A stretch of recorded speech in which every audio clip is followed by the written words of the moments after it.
لیکن اب پاکستان تحریک انصاف سے ہی آوازیں اٹھنا شروع ہو چکی ہیں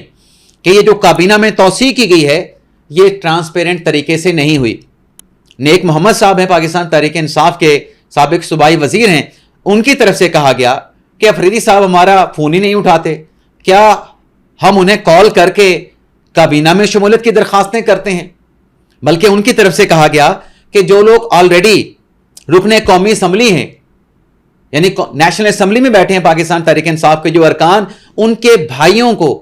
خیبر پختونخوا کی صوبائی کابینہ میں شامل کر لیا گیا ہے. یہ کابینہ میں جو توسیع ہے, تحریک انصاف کے اپنے لوگ یہ کہہ رہے ہیں, آن ریکارڈ بھی کہہ رہے ہیں, میڈیا کے سامنے, کیمروں کے سامنے بھی کہہ رہے ہیں, اور پرائیویٹ میٹنگز میں بھی کہہ رہے ہیں کہ یہ نوازا گیا ہے. جو پہلے سے نوازے ہوئے ہیں انہیں مزید نوازا گیا ہے. اب اس پہ کیا کہا جائے کہ پارٹی کے اندر سہیل افریدی صاحب کے فیصلوں کے اوپر سوالات اٹھائے جا رہے ہیں, اور پھر عمران خان صاحب انہیں لے کے آئے تھے احتجاجی سیاست کے لیے, تحریک چلانے کے لیے, اور سہیل افریدی صاحب نے خود کہا تھا کہ میں احتجاجی سیاست کا چیمپئن ہوں.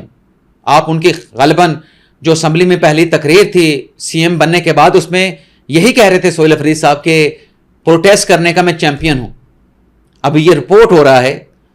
اب رپورٹ یہ ہو رہا ہے کہ سہیل افریدی صاحب یہ کہہ رہے ہیں کہ جو کچھ بھی کرنا ہے, احتجاج کرنا ہے, تحریک چلانی ہے, پروٹیسٹ کرنا ہے, پنجاب اس کو لیڈ کرے.